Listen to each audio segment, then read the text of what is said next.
What's up, Chiefs Kingdom? Harrison Graham here, back with another video here on the Chiefs Report. Got some news and rumors to get into, including another signing for your Kansas City Chiefs. This one coming in kind of late on Tuesday, hitting it here on Wednesday as Brandon Williams is signing to the practice squad after spending his first 9 NFL seasons with the Baltimore Ravens. Here's Adam Schefter, who broke the news, said that longtime Ravens defensive tackle Brandon Williams, who had been waiting for the right opportunity, like Linval Joseph and Ndamukong Suh, they both signed with Philly, of course, is signing with the Chiefs practice squad with the idea of going to the active roster. Williams reunites with Chiefs defensive line coach Joe Cullen. So Kansas City bolstering up that D-line with another player here, and you look at the career numbers for Williams. Obviously, he's not much of a pass rusher in 9 seasons, just 6.5 sacks, but kind of eats up blockers in the middle, 323 tackles, 33 TFLs, 11 pass breakups, always known to bat a pass or two. So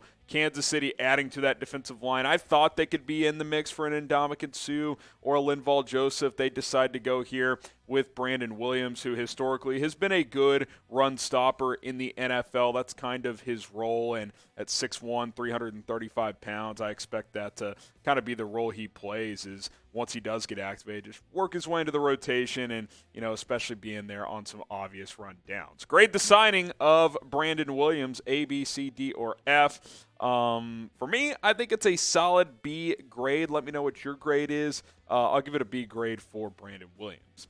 Now, when you look at his season last year per PFF's grading system, not great, right? Less than 50 overall grade, just a 59 pass rush grade, 41 run defense grade, which has been a strength of his in his career. Did have 10 quarterback pressures, so that's decent. But compared to his standard, I mean, the many years before that, I should say, his PFF grades were like in the 60s and 70s. He just really did not play well last year.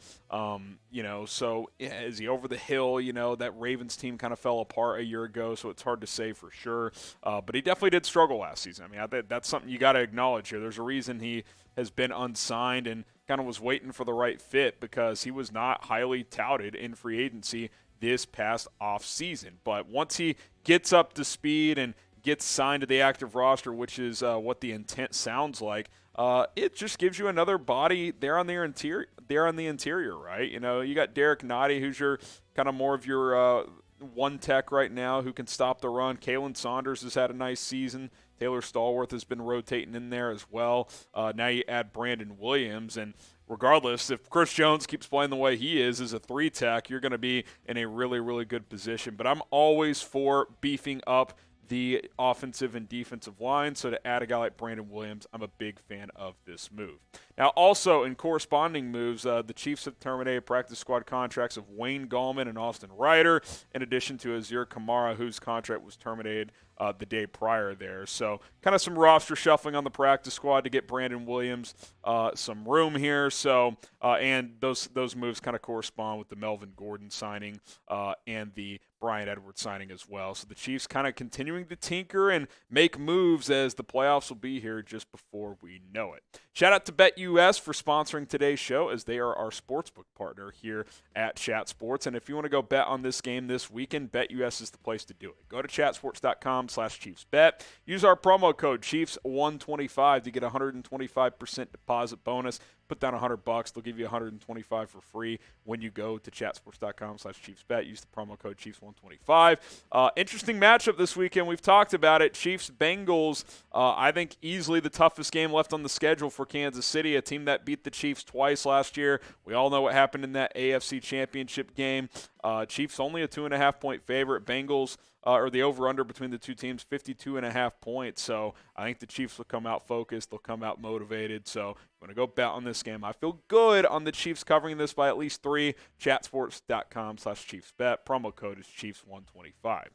Speaking of the schedule, next week's game, Chiefs-Broncos, has been flexed out of Sunday Night Football. I believe it'll be Chargers and Dolphins that is flexed into that primetime slot. This game will now tip off at 3:05 Central Time in Week 14. And let's be honest, man. Nathaniel Hackett, Russell Wilson, round of applause. This is why this game's been flexed out, because these two bums don't deserve to play in prime time. The Denver Broncos are a joke. I mean, think about this. The Kansas City Chiefs are Super Bowl favorites, and they got flexed out of prime time because of how bad Denver is, because how much of a joke the Nathaniel Hackett experiment has gone. Russell Wilson, terrible. I mean, there's a story out there today that at his birthday party, half the team didn't show up. I mean, it's bad in Denver. So no prime time for Chiefs-Broncos, which I'm honestly fine with. I expect the Chiefs to blow them out anyway. Can we just laugh it up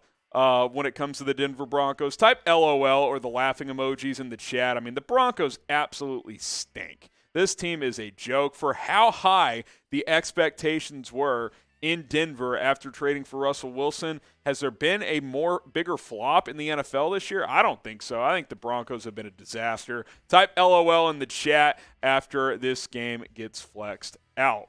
Now for the game at hand this week between the Chiefs and the Bengals, Jamar Chase saying he's going to take part in it, told reporters today that he expects to play with the against the Chiefs on Sunday. He's been dealing with kind of like a hip pointer situation, has missed about a month. He said that he wasn't quite ready to play last week, so he did not play in their win over the Titans this past Sunday. But Chase does say that he is good to go this week after saying he wasn't ready to play this last week for Cincinnati. So now, if you're Kansas City, this is an extra player you got to worry about. We talked about this the other day. I expected Jamar Chase to play this week, and that appears to now be the case. And this young secondary is going to have to battle because they're going up against one of the best, if not the best, wide receiver trio in the NFL with Jamar Chase, T. Higgins, and Tyler Boyd in the fold here, and all three of these guys are capable for big games. We saw it some last year. We've seen it a lot this year as well. And with this Chiefs secondary, especially at corner, going very young, you got L'Jarius Sneed, who's experienced, but Jalen Watson, rookie. Trent McDuffie, rookie. Josh Williams, rookie. So we'll see how this group holds up. We'll see what the game plan is from Steve Spagnuolo with this group to see how he approaches this explosive wide receiver unit. We'll see also how healthy Chase is. Is he going to be full throttle? Is he going to be on a pitch count? We'll have to wait and see. But this is certainly going to be a challenge. This is going to be the toughest game yet for the Chiefs, I would say, at least for the remainder of this season. So get those score predictions in. Chiefs, Bengals, let me know in the comments what the final score is going to be. I still haven't done my full preview video. We'll probably do that tomorrow, so I'll give you my prediction then. But if you have a score prediction, go ahead and drop it down in the comments below. And be sure to subscribe because we will be live, at least that's the plan, for a Chiefs-Bengals watch party on Sunday. So subscribe and join us for that, and we'll see you soon here at the Chiefs Report.